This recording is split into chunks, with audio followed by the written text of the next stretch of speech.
Yes, hello folks, welcome to a special episode of Beyond the Pitch. I'm your host as always, Phil Brown. I must say, delighted to be joined here for the first time. Football royalty, the magnificent Fabrizio Romano. Of course, everyone knows who Fabrizio is. Does such a magnificent job doing the difficult things well. I must say, as someone who's worked in football for 10 years, it's truly incredible to me that someone can have so many good contacts across such a broad space. This guy does it better than anyone. So let me welcome to the show. Fabrizio, how you doing? Hello, guys. Hello, Phil. Thank you. I'm so happy to be with you. Really, thank you. Thank you so much. Fabrizio, before we get into what you do, tell me, what was your life like growing up in Italy? Why was football your love? What do you mean precisely about my work, right? Yeah, like why did what was life like growing up in Italy? Were you a big football fan? How did you end up getting into this? Yes. I always started as a football fan. Obviously, I love football in every way. I had the dream of playing football, so I always dreamed about playing football. Then also my other dream was to be a journalist. I started immediately with journalism when I was 17. So yes, I've been so young when I started. But yes, I am also a football fan. I am a fan of Watford. You can trust it because I am from Italy. That's so funny. Yes. I love Watford since I watched the match against Leicester. You know, the crazy match with Troy Deeney scoring in the last minute. And yes. I felt something special. I had signed my first contract as a journalist at Watford because they have Italian ownership, and more. So yes, I am a Watford fan. So you've always wanted to be a journalist. Explain to me how you got this opportunity and how it came about. It was a big opportunity just because I always had the dream, as I told you, to be a journalist. I started to write on a small website here in Italy. It was not just about transfer market, obviously, because I was 17. It was impossible to have contacts, but just talking about football in general, in particular about Inter, one of the most important team here in Italy. So I was talking about Inter, about general in football, but I was just starting. And one day I was so lucky because I had a direct contact with an Italian agent, a small agent who was working in Barcelona, in La Masia Barcelona Academy, and he called me. I don't know. Also today, I don't know how he had my phone number, so I really don't know. And he called me one morning and he told me I need some help to talk about some players I'm gonna try to take here from Barcelona to Italian clubs, and their names are Mauro Icardi and Gerard Deulofeu. Wow. So he was so good in watching players. And he told me, if you can help me writing something on your website in Italy, and if I will have some news about them, if I will become their agent, so I will help you. And that's how I started, because he became the agent of Mauro Icardi. He became best friend and then agent of Mauro Icardi. And that's how I started, because he also took Mauro Icardi to Sampdoria and then to Inter. And my first important news as a journalist was Icardi to Inter. It was crazy because he told me this in November and Icardi moved the summer after like 7 months. But that's how I started, and I've been so lucky. So I started by this agent, and here we go. So you have these incredible relationships across such a broad space. I mean, it's incredible. And I talk to other journalists, and they say the same thing. It's amazing. It's very, very difficult to do. How hard do you work at this to get those types of relationships? Because you must be one of the hardest working people in the business. Yes, I live for my work. I spend like 24 hours for my work during the window in particular. Obviously now it's a different period, you can be more relaxed. You can also, you always have to stay in contact with your sources, with people you like, also as friends, because they are not just sources for me. Also, my top sources are not just sources, are my friends. So if I can meet with them, or now with virus is so difficult, but keeping in contact, having FaceTime, to have a great relationship day by day. And obviously during the window, I live for my work. I stay always in contact. I send messages, I have calls. I try every day to find new contacts. Obviously, it's not easy, but if you like it, it's part of the game. So I really like it, and thank you for the beautiful words. But I really like it because transfer market is something crazy for me. I live this like it was every day is a Champions League final for me. I always try scoring, and this is what I like. And so yes, I really like it. But I don't live transfer market as a race. I don't live just to be the first. I want to be just correct. I know there are many fantastic journalists all over the world, not just here in Italy, as in England, as in Spain, as in Germany, as in the USA, wherever we have fantastic journalists. And I really respect everyone, but I try to be always correct. So that's why I think people are happy with my news, because I always try to be correct. And this is important for me. Respect people, and you will have respect back. Correct. And then, I think that's important. It is to be correct. it's very difficult to be correct always in transfers because transfers are such a fluid situation. They constantly change, and then you say something, some minor detail changes, then you get to blame because people think that you make the news rather than you write about the news. What is a typical day for you like? I mean, because I look at your timeline and you're tweeting that all different hours of the morning during the transfer window. You must never sleep. During the window, it's so difficult to sleep for me because I always think, okay, I'm gonna sleep, and if I lose some news, it's terrible. You wake up and you lost the news, and it's terrible. So I don't want this feeling. I try to sleep like 5 hours from 5 a.m. till 10 a.m. This is my sleep schedule. So I try to sleep like 5 hours, 6 hours if we are during the weekend, but no more. And that's it. I sleep like 5 hours, then I wake up and immediately I start to having calls, to sending messages, to also using social media. Now it became really important to have social media, that relationship also on Instagram. I have many important agents that now they are following me on Instagram, and it makes it easier for me to find contacts, to meet new people. So I always try to catch people, to get in contact, to find news. And in my typical day, I always have to always give updates, not just on social media, but also with Sky Sports here in Italy, with The Guardian in the UK. So I always try to update with my channels also on social media. I started like 5 or 6 years ago to tweeting, to having posts on Instagram, and this is so important for me because I want people to have my news always for free, and obviously on the channels where I work.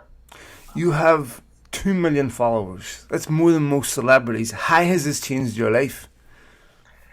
Yes, that changed my life just because now people tell me, you have 2 million followers. Okay, in this sense, yes, because they feel like I am, okay, you are the legend, you are the best, but I don't feel like this, really. I have to be honest. I feel like just one of the many journalists we have, a good level. I am happy to be a good level, but as many others, I always say I'm not the best. I don't feel to be the best. I think we have a good level really on social media today, more than 3 or 4 years ago. Now today, if you go on Twitter or on Instagram, you have many good journalists who are delivering a top work on the transfer market, and it was not like this like 3 or 4 years ago. So I am so happy to be part of this team of top journalists. We are not working together, obviously, with different sources, with different papers or TV, but I'm happy that football fans can have this kind of work by us. But I don't feel to be the best. It changed my life just because more on social media than on normal journalism, on old media journalism, you know. On social media, it changes my life because they are contacting me to having something on social media, this kind of things. But I am not the kind of guy that I'm gonna do many things as sponsors, not part of my style. I like to be normal. I am a normal guy and don't feel as the GOAT or the best one. I really feel like a journalist. I like my work. Every day I think, okay, I'm sleeping 5 hours every night, okay, during the window, but I am paid to talk about football, and this is fantastic. We are really lucky. I feel really lucky, but I don't feel the best. I feel part of the good team of journalists we have on social media and all over the world that are really fantastic. We have many fantastic journalists, and I respect them really so much. You're a very humble guy. So, Fabrizio, what do you have time for outside of football? Do you have a normal life? Do you go to restaurants? Do you do normal things? I mean, what do you do outside of football? It's difficult. This is so difficult for me. During the window, it's really difficult. My last girlfriend, like 1 year ago, told me, okay, stop, we can go on because it's impossible. And I respected her, so I'm smiling. Yeah, it's not easy, I know, but it's part of life. It's normal. I am 27, so I always try to concentrate, to focus on my work right now. Then I know I have to change something, obviously, in my future. But right now, my life is normal when the window is closed. But when the window is on, and it's really difficult because it's impossible to have a normal life. I am lucky also with my friends because my best friends work with me at Sky or also on my podcast, for example, and more. And I have my best friends always with me, and this is so important because if I didn't, it was so difficult for me not having a girlfriend, not having my friends, not having my family, because my family is not in Milano, it's another city. I live here alone by 10 years, since 10 years. So yes, having my friends is so important. So my life is not so normal during the window, but after the window, yes, it's normality. You have your own podcast now. You started it through the summer, I believe. Tell me about that. Yes, it was an idea just because many people were asking me day by day, really. They were telling me, okay, tell us more, not just the news. You can tweet or you can post on Instagram. Okay, the player is going to this club. Okay, here we go, done deal, and no more. We want to know more also about the transfer market. I think transfer market is becoming something like a show right now. Yeah. People want to know what's happening, the details. I have people who stop me here in the streets in Milan and they ask me, but it's true that Inter have a buyback option on the player. I say, it's not your money. Enjoy the player, enjoy the team, be the friend of the team. Don't think, okay, we have the buyback option. We are paying the salary. How much of the salary we are paying? It's not your money. Enjoy football, enjoy players. Exactly. Why you're thinking about it? But okay, people are getting crazy also with details. So I said, okay, let's do a podcast talking about details, having some guests like directors, like agents that can make us understand what's happening behind the scenes of the transfer market. Obviously, my news will always be for free, so I always say on my social media you will find everything, but in this podcast you can find something more. So, for example, what's happening,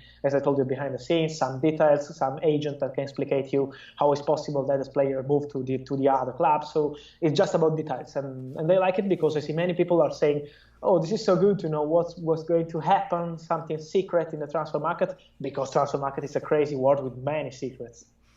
Yeah, I mean, look, it's fantastic. You've got all this. You've got this podcast. What's your plans for the future, Fabrizio? Do you want to continue doing this? Do you have a vision of maybe working for a club one day? What's your vision for the future for you?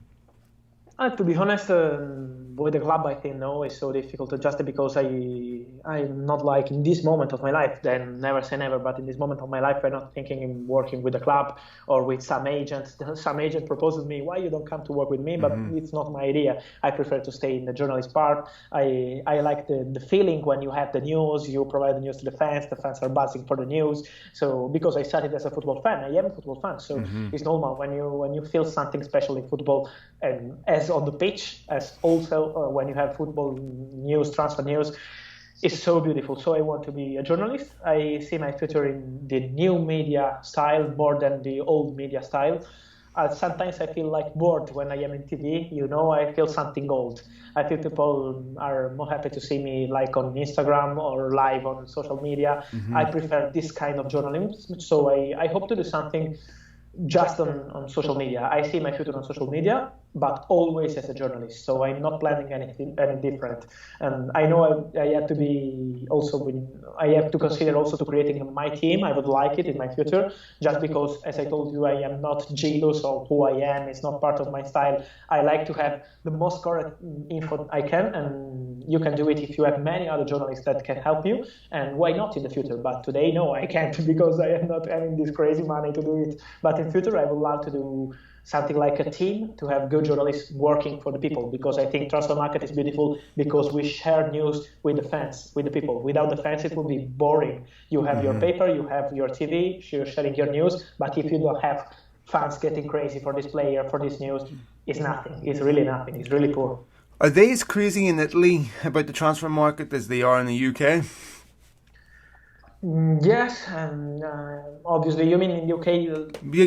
If you look at the Manchester United fans, the Liverpool fans, the Arsenal fans, they're crazy, right? They send you messages all day long.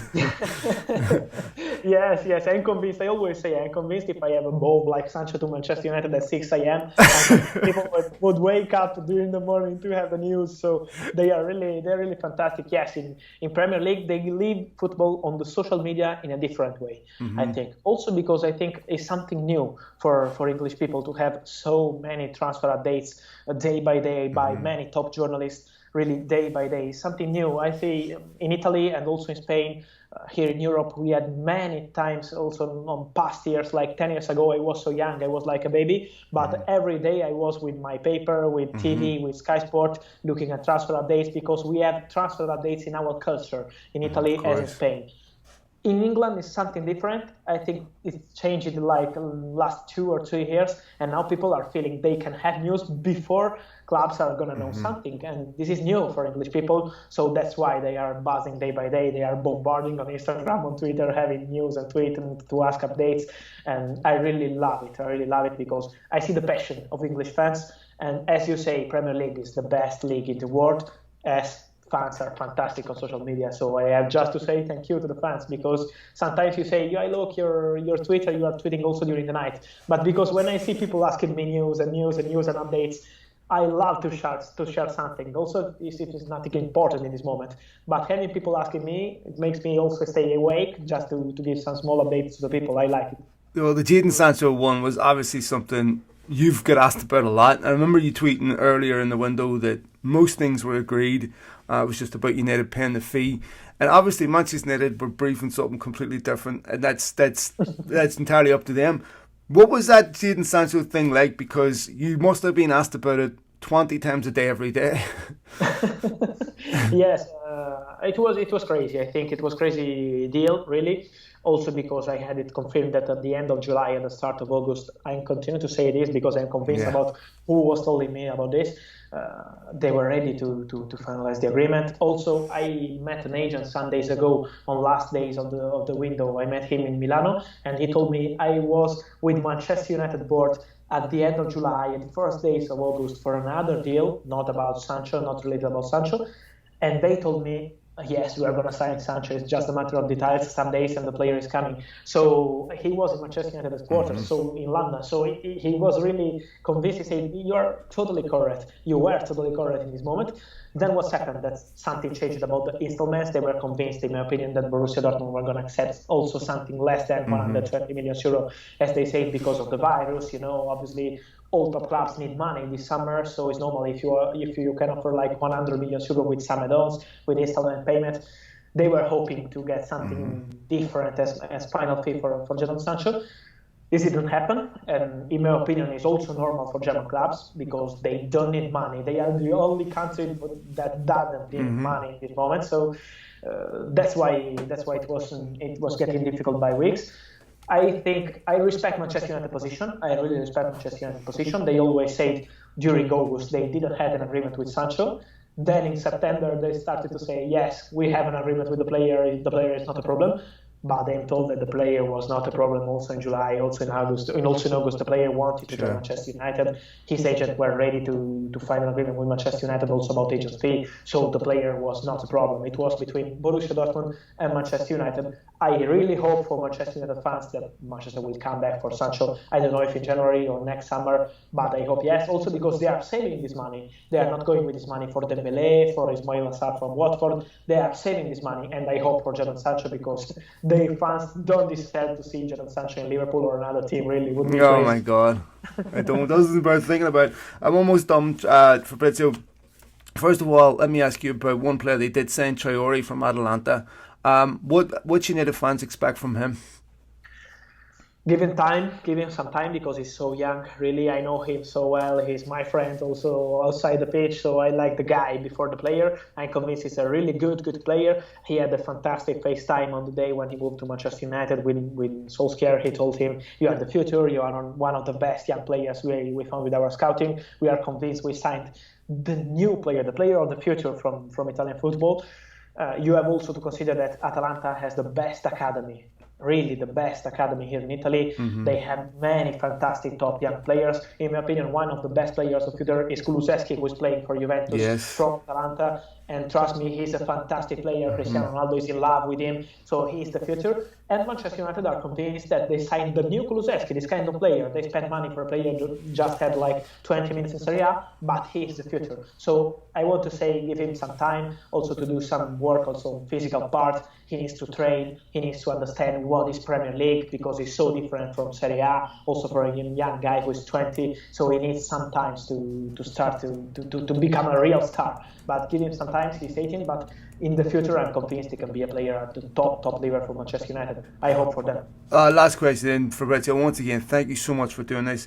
How do you see the market changing? Obviously, with COVID, it's affected clubs financially quite a bit. Be interesting if no fans are in stadiums by the end of this season. How do you see the market changing over the next year? I see a difficult market. I have to be honest. As we had during the summer, it was really difficult with many ideas and really less money because top clubs are losing money every day. I see here in Italy we have the situation, for example, with Inter, with Juventus. They were taking like 3 or 4 million euro every match in their stadium, and they are losing a lot of money. It's the same for Manchester United, for Manchester City, top clubs in England. For example, look at Barcelona. Barcelona are in a crazy situation. We were expecting a revolution for Barcelona after the terrible match with Bayern Munich. and they didn't have any revolution. Yes, they said, okay, to Suarez go out, too many players to go out, Rakitic, Arturo Vidal, but they didn't sign any top player. They just signed Serginho Dest, good player, really, but they didn't did any revolution. That's because it's really difficult to change in this moment on football, and that's why I can say also to Manchester United fans, I know you are in a difficult moment with your team, but you have to consider your club are losing a lot of money day by day, really, match by match and day by day. So it's a complicated situation. I really expect also in January, and I hope not on next summer, but I fear also next summer to have less money, and you need ideas. You need ideas. You need to find the right way. You need to find agreement with the clubs. You need to find agreement with the players before the clubs. It's not easy. You have to try also particular deals, for example, as we saw this summer, like loan with buy option with obligation to buy, is something new for top clubs, because in Italy we are used to see something like this, because in Italy clubs always pay in 3, 4 years, but in England it's something new. For Barcelona it's something new to do a loan with buy option. For Manchester United, for Manchester City, for Chelsea, we have to get used to this kind of way of having transfer market, because the situation is really difficult till the people will be back in the stadium. Hope so soon. Let's hope so. Fabrizio, magnificent. Thank you so much for your time. I know you're a busy guy. I really, really appreciate this. Brilliant at what you do. Thank you so much, and wish you nothing but success, my friend. Thank you so much. Thank you. Thank you so much. It's been a pleasure to be with you, and thank you for the invitation. Cheers, Fabrizio. Take care, pal.